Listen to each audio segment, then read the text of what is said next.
मुग्धा और उसकी सास के बीच पूरा समय सास के किसी न किसी काम को लेकर मतभेद चलते ही रहते हैं। बहू, ओ बहू, जरा चाय बना दे। मुग्धा चाय लेकर आती है। ये लीजिए, और कुछ चाहिए? अरे नहीं, बस चाय पीने का मन था। जाओ, तुम दूसरा काम करो। चाय पीने के थोड़ी देर बाद सास दोबारा मुग्धा को आवाज लगाती है। अरे बहू रे, आओ बहू, जरा हलवा तो बना दे, मीठा खाने को मन हो रहा है। इसी तरह मुग्धा की सास पूरा समय कोई ना कोई काम बताकर उसे रसोई से बाहर तक निकलने नहीं देती। कभी चाय, कभी हलवा, कभी पानी तो कभी दूध, हर समय खाने को चाहिए। और उसके लिए अपने हाथ पैर बिल्कुल नहीं हिलाने। परेशान किया हुआ है इन्होंने। सास की जबरदस्ती परेशान करने की आदतों से दुखी मुग्धा एक शाम सचिन के साथ अपने कमरे में बैठी हुई बात कर रही होती है। सुनो जी, मम्मी जी की ये जानबूझकर मुझे परेशान करने की फरमाइशों से मैं बहुत फ्रस्ट्रेट हो चुकी हूँ। पूरे दिन में एक सेकंड का आराम नहीं मिलता। रसोई से बाहर कदम रखती नहीं कि बहू ये बना दे, बहुरी वो बना दे। अरे इनकी फरमाइशें चलती ही रहती है। अरे मुग्धा, माँ खाने की शौकीन है, पर उम्र हो चली है, खुद खाना नहीं बना सकती, इसलिए तुमसे बोलती है। अरे तो शौक भी उम्र देख कर रखने चाहिए ना। समझ में नहीं आता, हर समय फेविकॉल का जोड़ लगाए सोफे से चिपकी बैठी रहती है। इतना सब डाइजेस्ट कैसे हो जाता है उन्हें? अरे तुम मेरी माँ से इतनी नफरत कैसे कर सकती हो? मैं उनसे नफरत नहीं करती जी, बस परेशान हूँ। जहां मुग्धा अपने पति से ये सब बोल रही होती है, वहीं उसकी सास भी कमरे के बाहर दरवाजे से कान लगाए सारी बातें सुन रही होती है और अगली दोपहर रसोई में मुग्धा के पास जाती है। बहू, आज ना मेरा कुछ मसालेदार खाने का मन है। तो चाय बना दूं? मुझे बहुत पसंद है। अरे ना, ऐसा कर लिट्टी चोखा बना ले। और हाँ, जितना मसाला बातों में मिलाकर पति को सुनाती हो ना, सब्जी में भी वैसे ही डाला करो, खाना स्वादिष्ट बनेगा।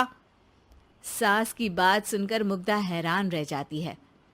मतलब अब पूरा समय मुझ पर हुक्म चलाने के साथ बंद कमरे में हुई पति पत्नी की बीच की बातें भी सुनती है? अरे बात जब मेरी थी तो सुनने में क्या दिक्कत है? ये कहकर सास वहां से चली जाती है। अरे अब तो हद पार हो गई। इस तरह से तो ये मेरा जीना मुश्किल कर देंगी। मुग्धा सास की हरकतों से परेशान उसका हल सोचने लगती है और इसी तरह कुछ दिन बीत जाते हैं, जिसमें सास का जन्मदिन आता है। मुग्धा बहुत खुशी के साथ अपनी सास को एंड्रॉइड मोबाइल गिफ्ट करती है। मम्मी, आपको सबसे बात करने के लिए बहुत दिक्कत होती है ना? कभी सचिन तो कभी मुझे बोलना पड़ता है, पर इस मोबाइल से आपको कोई दिक्कत नहीं होगी। एक जगह बैठे बैठे बहुत कुछ कर सकती हैं अब आप। मोबाइल देख सासू माँ खुश हो जाती है, पर उसे इस्तेमाल करना तो आता नहीं, इसलिए साइड में रख देती है। जिसे देख मुग्धा घर का सारा काम छोड़ मोबाइल सेट कर सास को इस्तेमाल करना सिखाने लगती है, जिसके बाद अब सास पूरा समय मोबाइल में ही लगी रहती है। हाय, जब से मम्मी को मोबाइल मिला है मेरी लाइफ में कितनी शांति आई है। अच्छा है, इसी तरह बिजी रहे तो मैं भी सुकून की जिंदगी जी पाऊंगी। अब मुग्धा जब मन करे काम करना, जैसा चाहे वैसा खाना बनाकर खाना, पूरा समय रिलैक्स और खुश रहने लगती है। क्या बात है, आजकल तुम बहुत चहक रही हो। अरे मम्मी जी से छुटकारा जो मिला है, अब ना फरमाइशें ना छुप छुप कर बातें सुनना। अच्छा, तो मोबाइल गिफ्ट करने की ये स्कीम थी। इसी तरह दिन बीतते हैं और अब मोबाइल पर लगी सास फरमाइशों की जगह सवालों के लिए बहू को आवाजें लगाना शुरू कर देती है। अरे बहू सुन तो, देख जरा किसी का फोन क्यों नहीं मिल रहा? रिचार्ज खत्म हो गया है, पर अभी 4 दिन पहले ही तो मैंने किया था। इतनी जल्दी कैसे खत्म हो गया? अरे मैंने कल तेरी कनाडा वाली मौसी सास से 3 घंटे बात की थी ना। क्या? इतना महंगा तो मोबाइल भी नहीं आया जितना महंगा इसका रिचार्ज पड़ रहा है। इसके बाद तो जैसे मुग्धा के दिन के 24 घंटे में से 20 घंटे सास के पास उनके मोबाइल रिलेटेड प्रॉब्लम सॉल्व करने की ड्यूटी ही बन जाती है।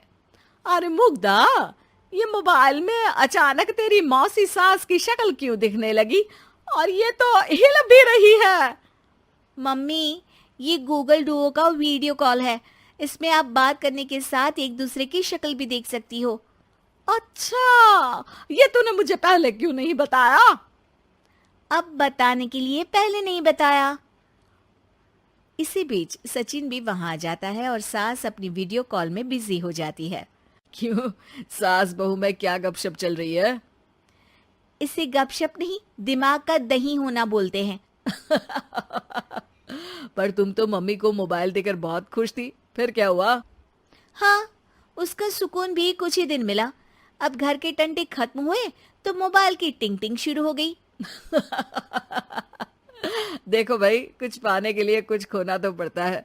आखिर तुमने मोबाइल अपने फायदे के लिए ही तो दिया है, तो फिर सवालों के जवाब भी देने पड़ेंगे, क्योंकि जब तक उनके हाथ में ये फुंथरू रहेगा, तुम्हारी लाइफ में प्राइवेसी और सुकून रहेंगे। कहने का मतलब है अगर इससे प्यार बढ़े तो दाग अच्छे हैं। अरे मुझे पहले दिन से ही पता है मोबाइल किस मकसद से दिया गया है। भूलो मत, इससे पहले मैं बातें ही सुनती थी। सास की ये बात सुनकर मुग्धा शॉक में और